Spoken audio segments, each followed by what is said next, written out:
నేను చేస్తున్నాను కదా, ఎవరా నేను? నా దేహం అనే నెట్ ఇంకా ఇది నేను అది అని. అది అక్కడ పాయింట్. అది దేహం శారదనే అనే దేహాన్నైన నేను ఈ సాధన చేస్తున్నాను కదా. అవునవును మేడం. అంటే ఇంకా ఆ స్థితి రా అది స్థితి ఎక్కడ కాదండి. తెలియట్లేదు మేడం. అక్కడ మరి స్థితులు గట్రాలు స్టేజ్లు పెట్టకండి. అవేమీ పెట్టొద్దు. మామూలుగా చూడండి. ఆ భావనతో మీరు చేస్తున్నారు. నేను దేహాన్ని, దేహాత్మ భావం కదా. అవునవును మేడం. అంతకంటే దేహం నేను కాను అనే విషయం గుర్తుపెట్టుకోవడం ఈజీ కదా. ఈజీ కాదు గానీ ఒకసారి నా ఎక్స్‌పీరియన్స్ చెప్తాను అప్పుడు ఆ మేడం. అంటే అలా భావనతో మీరు ఉండగల ఒకసారి వినండి. ఆ భావనతో మీరు ఏం చేసినా అది ఫలించదు. మీరిక్కడ చేస్తున్నదేంటి? మనసుని గట్టిగా నిగ్రహిస్తే పనికిరాదే. ఆయన ఏం చెప్పారు? మన ఎఫర్ట్‌తో జరిగేది కాదన్నారుగా. అవును మేడం. అర్థమైందా? దేహమే నేను ఆ! అది అర్థమైంది కానీ అది అనుభవంలోకి ఎఫర్ట్‌తో ఎలా అనేది ప్రయత్నిస్తే జరిగేది కాదు. అది అనుభవంలోకి ఎలా తెచ్చుకోవాలో అర్థం కాలేదు మేడం అది. ఇప్పుడు ఒకవేళ అలా అనుకున్నా కూడా వెంటనే ఫర్ ఎగ్జాంపుల్ ఒక చిన్న హెడేక్ వచ్చిందనుకోండి మేడం. విపరీతంగా అది ఆటోమేటిక్‌గా మనకింకా మనలోకి ఇదైపోతుంది. అది దేహానికి అక్కడ హెడేకొచ్చింది. ఇది శారద గారు, దేహానికి దేహానికి హెడేకొచ్చింది కదా. అది నేను నిన్ననే మేడం నిన్న ట్రై చేశాను గానీ అస్సలక్కడ ట్రై ఎక్కడికక్కడ అని అసలు కాదండి అది. ఒకసారి వింటారా? మీకు అది బ్యాక్‌గ్రౌండ్‌లో నేను దేహం అనేది గట్టిగా అయిపోయింది. ఏది గట్టిగా ఉంటే అదే మనకి చాలా ఎప్పుడో ఒకసారి అంటే కోటి ఉన్నాయిక్కడ. ఒక చిన్న వెంట్రుక వాసంతో మాట అంటే అలా ఎలా అవుతుందండి? హనీ బిసెంట్‌ని కూడా ఎవరో అడిగారు. నాకు తెలుస్తోంది నేను దేహాన్ని కానని. కానీ నేనెప్పుడు దేహాన్ననే మళ్ళీ అనుకుంటున్నాను. అంటే నీకు వేలాది జన్మల నుంచి అలవాటైపోయింది. కనుక నువ్వు అంత ఎక్కువగా దాన్ని గుర్తుపెట్టుకోవాలని చెప్పారావిడ. మీరు ఏదో ఒక సెకను గుర్తుపెట్టుకొని నాకు ట్రై చేస్తున్నానండి అంటే చాలదు కదండీ! అది ఎంత ఎక్కువగా పాతుకుపోయిందో. అక్కడ పెద్ద అంటే సిమెంట్ గట్టిగా ఉన్న గోడని కొట్టాలంటే ఓసారి కొట్టేసి కొట్టానండి అంటే చాలదే. ఎన్ని సార్లు గుణపంతో కొట్టాలది. అవునా?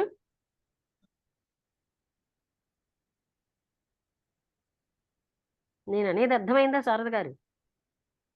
అర్థమైంది మేడం. బాగా అర్థమైంది. కానీ ఆ స్థితి అనేది ఇంకా ఇలా చాలా స్థితి గట్రాలు కష్టం అనేది మాట్లాడకండి. ఎఫర్ట్ ఎక్కడ చేస్తున్నారు? చేస్తున్నానంటున్నారు. ఎఫర్ట్ లేదక్కడ. మీరు 24 గంటల ఎఫర్ట్ నేను దేహాన్ననే చేస్తున్నారు. స్థితి అని అది ఎస్కేప్ అయిపోకండి. స్థితి లేదు, ఏమీ లేదు. సత్యం. అదేం స్థితి కాదు కదా. అవునవును.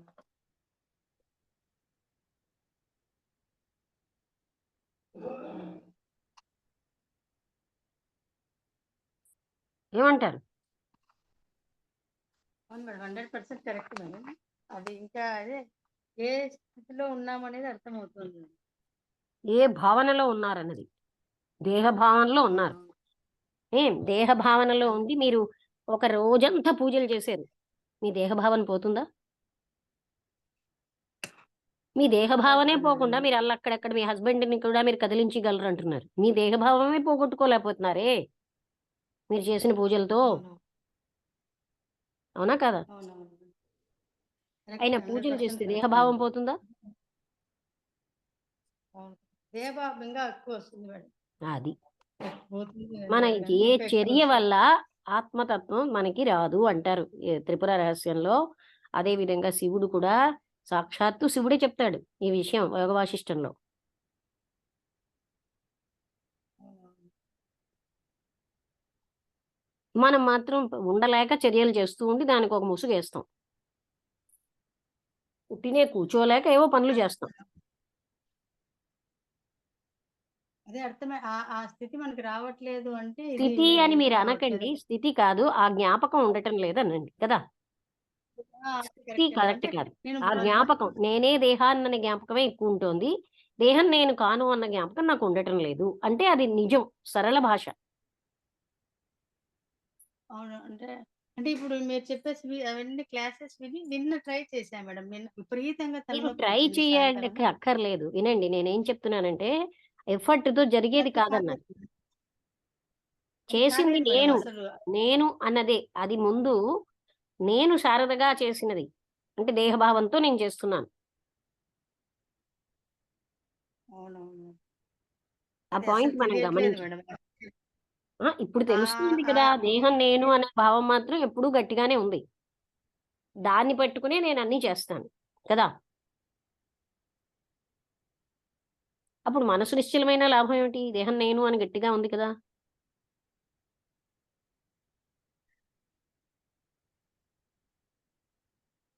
అందుకే కృష్ణమూర్తి గారు ఎఫర్ట్‌తో అది జరగదు. తెలుసుకోవడం ఎలా మేడం? మేడం అది తెలుసుకోవడము, దాన్ని ప్రాక్టీస్‌లోకి తెచ్చుకోవడం ఎలా మీరు మేడం? ప్రాక్టీస్ ఏం చేయక్కర్లే. యదార్థాన్ని యదార్థంగా చూడడం నేర్చుకోవాలి. మీరు ఏ రకమైన ప్రక్రియల వల్ల అవ్వదు. మీరు శారదా అని ఎలా గుర్తుపెట్టుకున్నారండి? ఏ రకమైన పూజలు చేయడం వల్ల మీరు శారదా అని పేరు గుర్తుంది? అర్ధరాత్రి లేపినా నేను శారదని అంటారు. దానికి ఏం చేశారండి? అవునవును. నేను దేహాన్ని కాను అనడానికి ఏం చెయ్యాలో మీకు తెలీదా? తెలుసు. కానీ చెయ్యం. జ్ఞాపకం పెట్టుకోం. అంతే కదండీ! అది జ్ఞాపకం పెట్టుకునే సాంగత్యాలు ఎంచుకోం. అది జ్ఞాపకం పెట్టుకోవాలని ఉద్దేశ్యం లేదు మనకి. అంటే అది ఎలా మేడం? ఇప్పుడు మామూలు ఫ్రీగా ఉన్నప్పుడు ఏవన్నా ఇంకా ఇలాంటి క్లాసెస్ ఏమన్నా వినడము, తర్వాత భగవద్గీత వినడము అలాంటివి చేస్తాం కానీ, ఇది నిత్యం అంటే గుర్తుంటుంది కానీ, ఇప్పుడు మీరు అది సాధ్యం కావట్లేదు అనిపిస్తుంది మేడం. ఎక్కడ గుర్తుంటుందండి? గుర్తుంటుంది. కోటి ఇంటూ ఎప్పటికైనా వినండి, వినండి. కోటి టు ద పవర్ ఆఫ్ కోటి టైములు దేహాన్ననుంటే ఏదో వెంట్రుక వాసి అంత సమయంలో ఒక మాట ఏదో ఒక ఆలోచనొచ్చి ఎళ్ళిపోతే అది గుర్తుండడం అని దానికో పేరు పెడుతున్నారు. ఎక్కడున్నాది?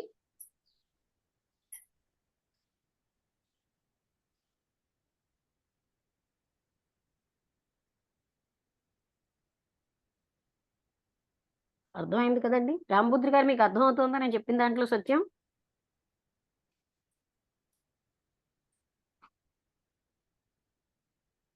నమస్తే మేడం. అంటే ఇది అర్థమైందా? ఇప్పుడు విన్నారా సంభాషణ? అంతా విన్నాను మేడం. అంటే ఏం లేదు మేడం. ఇది అంటే అసిత అసిధార వ్రతం అంటారు కదా మేడం. ఆ టైప్‌లో ప్రతి క్షణము దాని యొక్క స్పృహలో ఉండి దాన్ని చేసుకుంటూ పోవడమే తప్ప ఆహ్, కొంత సమయం దానికి, కొంత సమయం దీనికనే దానికి అవకాశం లేదనేది అనిపిస్తుంది మేడం. అది కరెక్టో అది కాదో తెలీదు. అది దానికేం లోపల నుంచి గాని ఒక జ్వాలొచ్చిందనుకోండి, ఒక కాగితం హ్మ్. చివరన జ్వాలుంటే రెండో చివరికి అది ఎళ్ళిపోతుంది కదండీ! ఆ సత్య తపన 100% జ్వాల లోపలొస్తే ఇంక ఏదో ఇవాళ ట్రై చేసేను అలాంటివి ఉండవండి.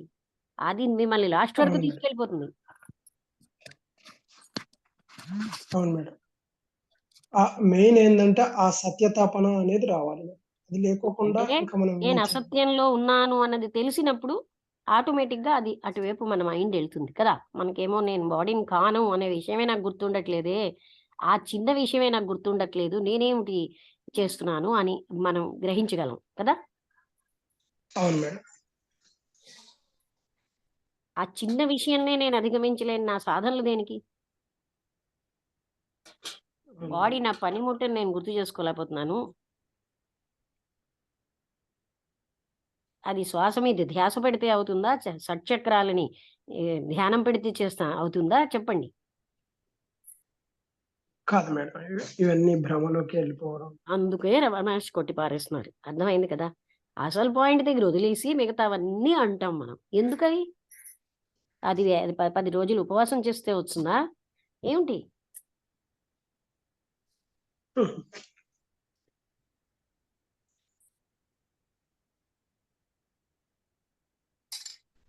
అంటే చెప్పండి శారద గారు ఏమైనా చెప్తారా? ఏం చెప్పడానికి ఏమీ తెలియట్లేదు మేడం. అంటే మన పరిస్థితి ఏంది అనేది బాగా అర్థమవుతుంది. కనీసం ఆ థాట్ వచ్చినప్పుడు ఒకటి నేను దాన్ని చెప్పనా శారద గారు? ఈజీగా నీకు అర్థం అయితే ఆటోమేటిక్‌గా ఇక్కడ పాము ఉందని అర్థం అవుతే ఏం చేయాలని ఎవరినైనా అడుగుతారా? ఆటోమేటిక్‌గా మనకి స్పృహలోకొస్తుంది ఏం చేయాలో. ఆ అర్థం అవుతే చాలు. ఏం చెయ్యాలని అడగక్కర్లే. ఆటోమేటిక్‌గా మనకి తెలుస్తూనే ఉంటుందండి. అసలు దాన్ని వదిలేస్తున్నాం గనక మనకన్నీ ఏం చెయ్యాలని ఇతరులని అడుగుతాం. అసలు సంగతి గాని గుర్తుపెట్టుకుంటే ఆటోమేటిక్‌గా అది ఎవరినైనా నేనెలా గుర్తుపెట్టుకోవాలని అడుగుతారండి? మీరు గుర్తుపెట్టుకోవాలది. దానికేమైనా పద్ధతులుంటాయా?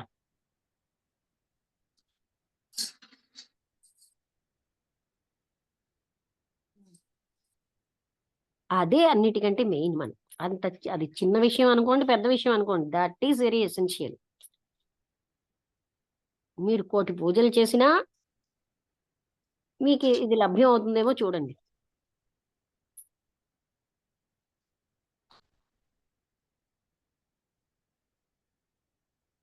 ఓకే. ఇప్పుడు మీకు అర్థమైంది కదా! అర్థం అవుతే చాలు. నేను అసలైనదే గుర్తుపెట్టుకోలేనంత అసమర్థ స్థితిలో ఉన్నాను అన్నది మనకు అర్థం కావాలి కదా!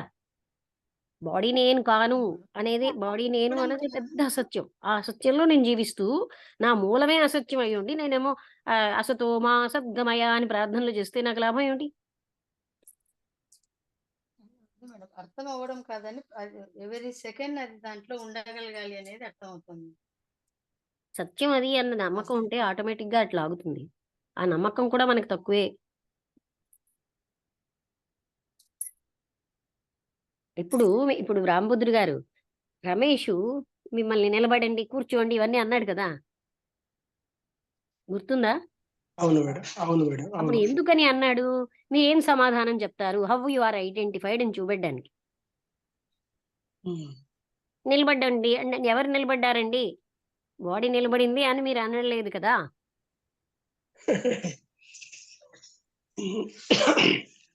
అంటే హ్మ్. నాకు తను చేస్తున్నవి అర్థమవుతున్నాయి. కానీ అంటే అది దానివల్ల అవ్వదు అనేది నాకు తెలుసు ఆ టైంలో. అవును.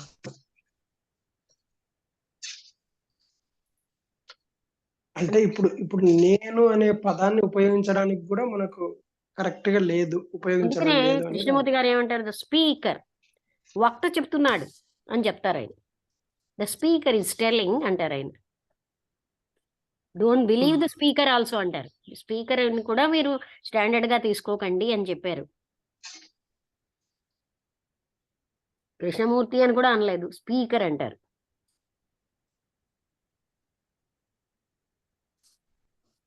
కానీ ఆయన ఆ వర్డ్ ఉపయోగించాల్సిన అవసరం లేదు కదా మేడం. ఆ స్థితిలో ఉన్నప్పుడు. అందరి కోసమే కదా వర్డ్స్ అన్నీను. నేను అనగానే మళ్ళా హుహు. అక్కడ మిగతా వాళ్ళకి కూడా అజ్ఞానం వస్తుంది కదా! హుహు. అందరి దగ్గర ఉపన్యాసంలో కదా చెప్తున్నారాయన. అంటే అవును. డైలాగ్స్‌లో అవును మేడం. అవును మేడం.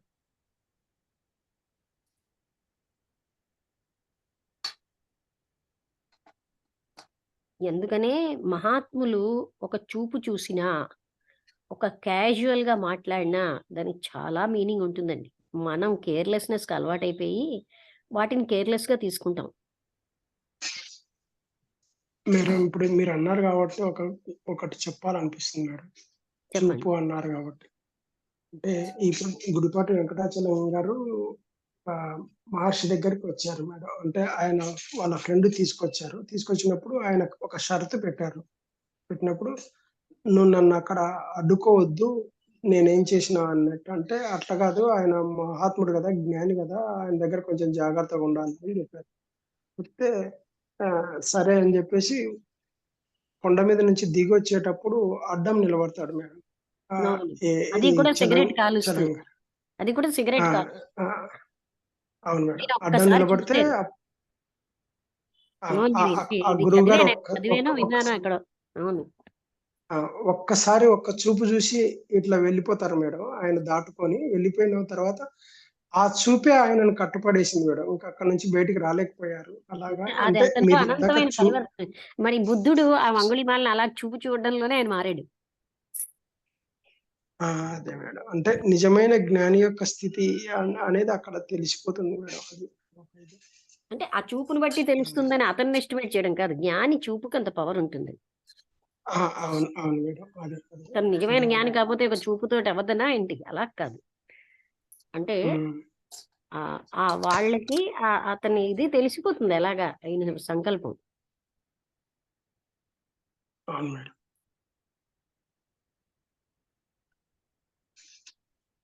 అంటే వాళ్ళు ప్రతి పాయింట్‌లో కూడా మనం అలా అవగాహన చేసుకుంటే మనకి లోతుకి అర్థమవుతుంది. మనం కేర్‌లెస్‌నెస్‌కి అలవాటైపోయాం. మనం ఏంటంటే జడత్వ జీవితానికి అలవాటైపోయి, ఈ మహాత్ముల మాటల్ని కూడా అలాగే తీసుకుంటున్నాం. గనక మనకి ఎంత లోతుకి అర్థం అవ్వాలో అవ్వవు. దానికి తోడు అహం ఒకటి మనకి అంటే నేను నాకు నాకు తోచిందే రైట్ అని దానివల్ల కూడా మనం ముందుకు వెళ్ళట్లేదు. ఇందాక మీరు చెప్పారు మేడం. అంటే సత్య తపన మీద సీరియస్‌నెస్ అనేది లేదు అనేది మీరు చెప్పారు కదా మేడం. అది కరెక్ట్ మేడం. వాస్తవంగా చెప్పాల్సిన విషయం అది. అది ఒక జ్వాలండి. ఆ జ్వాల లోపల ఉంటే ఇంకా మనకి ఏవీ నప్పవు. ఆ సీరియస్‌నెస్ రానంత వరకు మనం క్యాజువల్‌గానే ఉంటుంది మన ప్రవర్తన అనేది అర్థం. అందుకనే అంతవరకు ఐఎమ్ నాట్ ద బాడీ అన్నది గుర్తుపెట్టుకుంటుంటే ఆటోమేటిక్‌గా అది చాలండి. ప్రతి సెకను అది గుర్తుపెట్టుకోవాల్సిన అవసరం. ఎందుకంటే అది సత్యం కాదు. నా కారు నేనంటే హ్మ్. ఎలాగా? కారు అది. నా వాహనం. నీ చేతిలో గుర్రం ఇదన్నారు. అప్పుడు హుహు. ఒంటరితనం ఎవరికండి? నా వాళ్ళెవరున్నారండి? బాడీయే నేను కానప్పుడు? ఏమంటారు? ఆత్మకి అందరూ నా వాళ్ళే. నా అనేదే లేదు అక్కడ. ఖండనే లేదు. అంతా నేనే. ఇప్పుడు ఈ ఒంటరితనానికి ఈ రిలేషన్ ఎలా మేడం మీరు దేహభావమేనండి. చెప్పడం? దేహం నేను. దేహభావం అన్నిటికీ కారణం. అరిషడ్వర్గానికి దేహభావన కారణం. అహంకారానికి దేహభావన కారణం. ఒంటరితనానికి దేహభావన కారణం. అంటే మనం మన ప్రాతిపదికే అజ్ఞానం. అజ్ఞానం ఏంటి? నేను దేహాన్ని అన్న భావన. అజ్ఞానం అనేటటువంటి ఏమంటారు ఫౌండేషన్ మీద ఉన్న బిల్డింగ్ అజ్ఞాన బిల్డింగే కదా!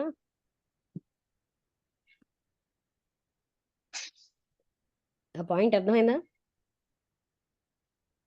హ్మ్.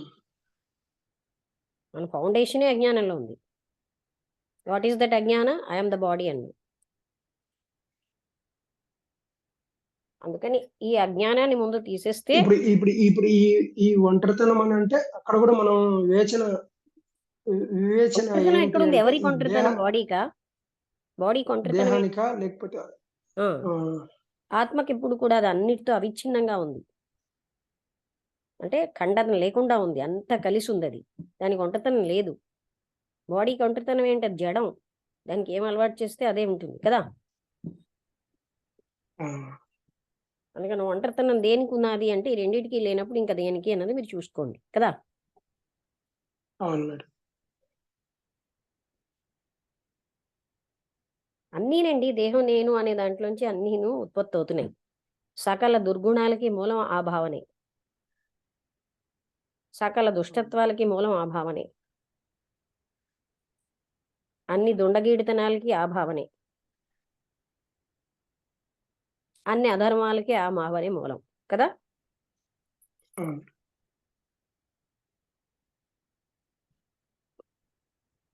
అన్ని అధర్మాలు చేయగలిగే భావన మన దగ్గర ఉంచుకొని నేను ధర్మం చేస్తున్నాను అంటాం.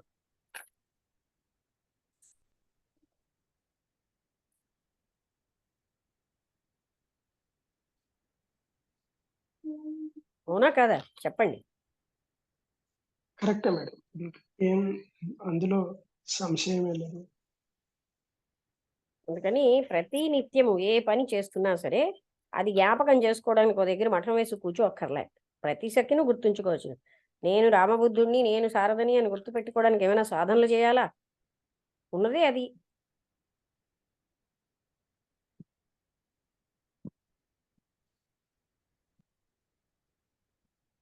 అందుకే అందరూ నన్ను బుద్ధుడని పిలువబడుతున్నాను అంటారు జ్ఞానులు. అంటే పీపుల్ కాల్ మీ, నన్ను ఇలా పిలుస్తారు.